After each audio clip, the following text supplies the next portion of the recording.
O senhor está inscrito já, deputado Lafayette, aqui já. Presidente, obrigada.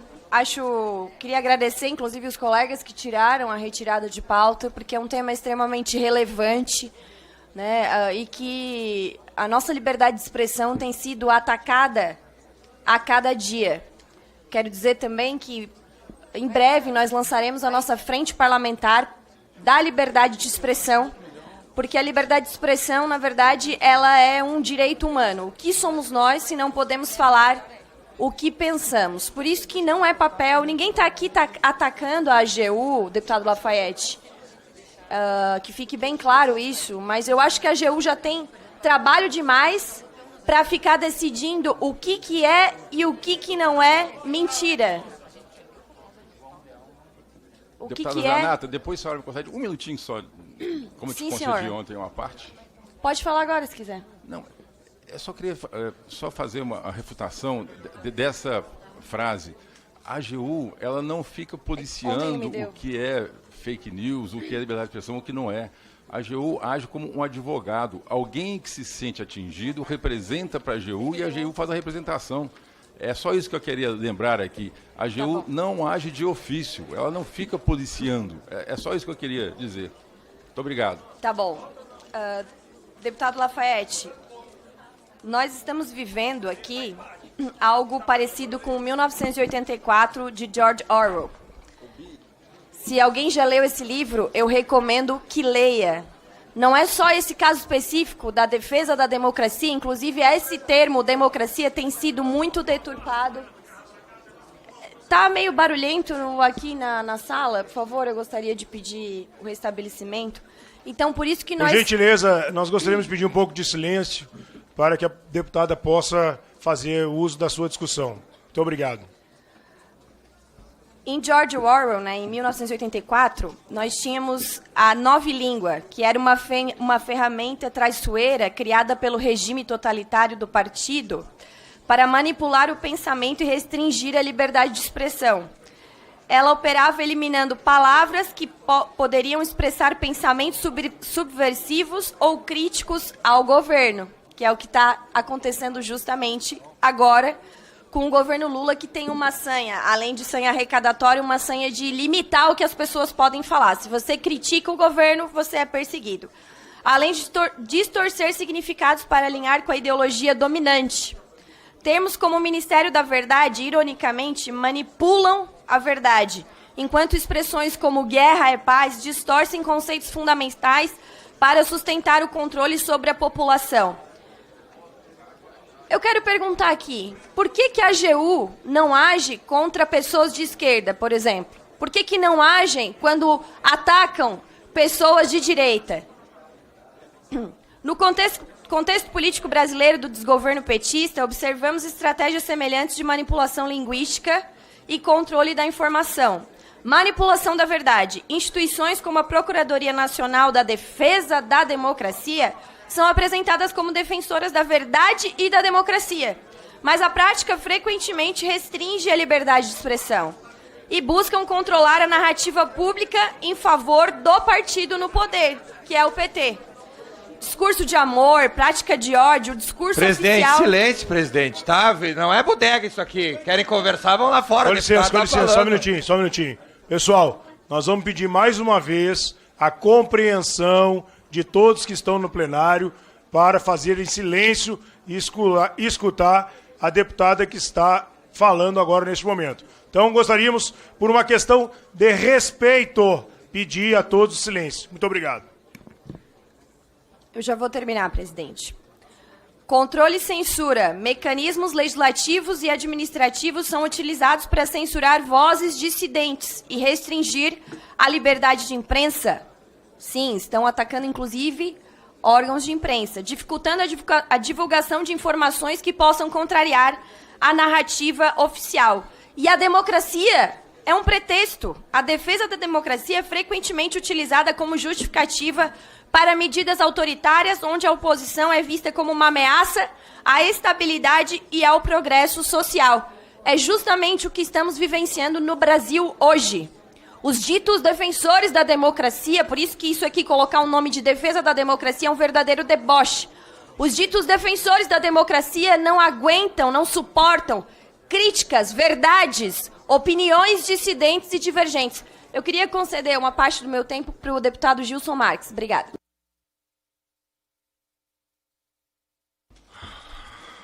Obrigado, deputada Júlia. Gostaria de elogiar o seu discurso espetacular, o qual eu concordo.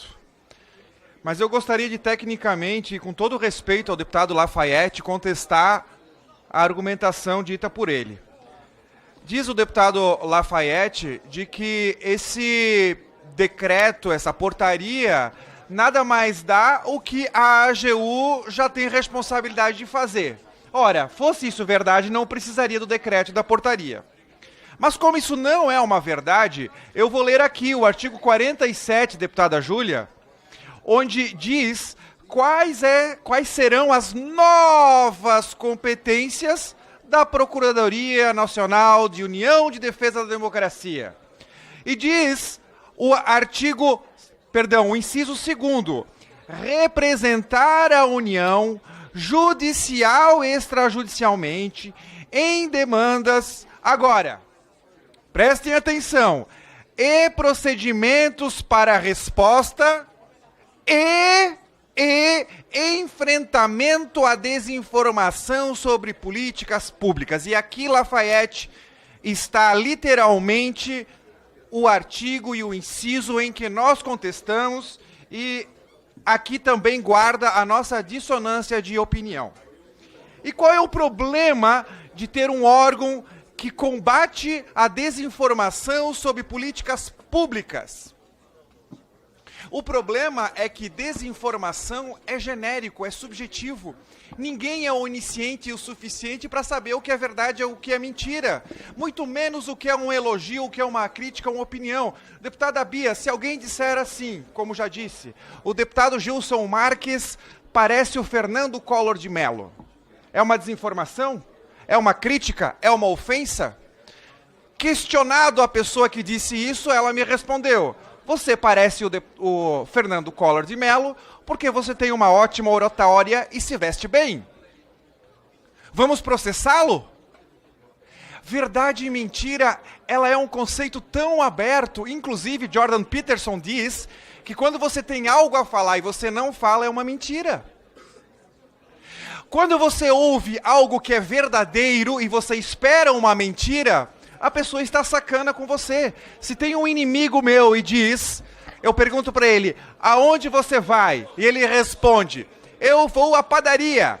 E eu digo, eu sei que você não vai na padaria e você está falando isso porque eu quero que você pense que você vai na padaria. As relações humanas, elas são cheias de artimanhas e formas de comunicação que dependem de inúmeras razões para a sua interpretação. É impossível você colocar um órgão, uma pessoa que saiba interpretar esse número gigantesco de contextos da população brasileira inteira. E aí eu vou para um segundo ponto não debatido, Bia, é que o Estado, o governo, precisa fazer o que é prioritário. Será que tentar identificar, ter um órgão que vai custar pelo menos 350 mil reais, que é o valor que está sendo por mês, que é o que está sendo divulgado, será que não seria melhor investir em localizar os 100 mil acusados, os 100 mil condenados que têm prisão com mandado em aberto? Será que nós não teríamos como prioridade investigar e condenar mais homicidas, porque hoje esse índice é em torno de 35%? Será que os recursos, tanto humanos como de dinheiro, serão deslocados para se ter um órgão de combate à desinformação que, conforme essa portaria, esse decreto pretende fazer? Quem seriam essas pessoas? E qual seria o tamanho dela para se fazer isso? Porque vocês imaginem, se o objetivo é isso, controlar a comunicação via rede social e praticamente todo brasileiro, adolescente em diante, tem uma comunicação via internet, qual seria o tamanho dessa estrutura? E qual seria o tamanho dessa informação que se considera verdadeira de forma top-down? Existe uma teoria, deputada Júlia, que é a teoria da janela de Overton. O que significa essa teoria? Essa teoria, ela demonstra que alguma coisa, em algum momento histórico, é tida como verdade.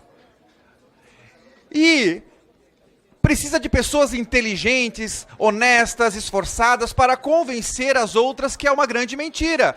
Por exemplo, no passado, era normal e todo mundo considerava correto a escravidão, ou as mulheres não precisarem votar. Era legal. Precisou de pessoas honestas, trabalhadoras, esforçadas para convencer umas às outras, para que aquilo que era uma verdade, se chegasse no momento evolutivo, atravessando a janela de Overton, para entender de que aquilo lá é uma grande mentira. Nós não precisamos de um órgão e não podemos, isso é contrário à evolução, onde a evolução, ela somente se faz com contraditório, com utilização de razões de ambos os lados. E aqui vai uma crítica minha ao legislativo e ao judiciário, porque se toma a decisão sempre e depois se busca argumentos para justificar aquela decisão, quando na verdade nós deveríamos ter as razões, dados conscientes e emocionais de um lado, depois do outro lado ponderar ambas as razões e depois tomar a decisão que será a mais acertada de todas. Talvez nem sempre será a melhor, mas vai ser melhor do que um burocrata em regime centralizado. Essa que é a grande verdade. O que se pretende aqui é concentração de poder, concentração de atribuições, concentração de recursos, para que essas pessoas digam de cima para baixo o que o Brasil inteiro precisa dizer, o que é verdade. E aí, sobre o manto falso de uma democracia, fazem as pessoas defender o que nem sempre é certo. Lembro aqui que Sócrates foi morto democraticamente, Jesus Cristo foi morto democraticamente. A democracia, ela nem sempre ela é algo positivo. A lei nunca ou nem sempre ela é moral. O fundo eleitoral e o fundo partidário é legal, mas se gasta 4 vezes mais do que isso que o saneamento básico. A história mostra isso. Copérnico e Galilei, deputado Chico, descobriu que não é a Terra o centro do universo, e sim o Sol. Foi preso por heresia, porque na época isso era tido como verdade. Tempos depois, através do contraditório, com pessoas esforçadas, honestas e com estudo, chegaram à conclusão que ele estava certo. Por que nós vamos criar um órgão para obstruir o progresso, obstruir a evolução, o conhecimento, ainda que vários conceitos desagradem, sejam horripilantes? Nenhum órgão tem essa possibilidade de fazê-lo. Por isso que qualquer órgão não é contra a AGU, não é contra o governo, é contra todos. Ninguém tem sapiência suficiente, conhecimento e cultura para analisar o que é verdade, o que é mentira, o que é opinião, o que é crítica e muito mais, o que está na psique da pessoa que comunicou, qual a intenção dela em comunicar aquilo. Muitas vezes pessoas falam falsos dados, mas aquele falso dado, ele não é algo condenável. Por exemplo, se eu digo que morreu no desastre, no local X, 100 mil pessoas, e na verdade morreram somente, entre aspas, somente 90 mil pessoas. É uma fake news. Será que essa diferença é condenável? Precisa ser pesquisada, precisa ser destacada um órgão público com profissionais para ir atrás e pedir direito de resposta? Será que isso é necessário? Será que a pessoa que falou essa grande mentira, ela tinha o interesse de falar essa mentira? De comunicar um desastre maior do que ele aconteceu? Será isso mesmo? Será que esse órgão vai fazer isso? O que as pessoas vão fazer, presidente?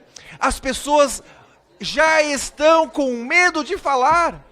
As pessoas já têm receio de dizer alguma coisa. Eu nesse recurso, falei coisas e muitos aqui estão prestando atenção, entre eles o deputado Patrus. Muito provavelmente ele não concorda comigo, mas eu tenho certeza que ele sabe que eu não estou fazendo isso de má fé. Ele sabe, mas nem todos são como o deputado Patrus. Eu posso ser acusado de fake news, então? Ser preso? Ter uma estrutura estatal para me combater a desinformação? São opiniões, presidente. É uma posição de um ponto de vista que precisa e eu gosto de ser confrontado. E mais do que isso, se errado eu estiver, que eu seja contestado com argumentos e me convença. Obrigado, presidente. Presidente, tempo de liderança do PL.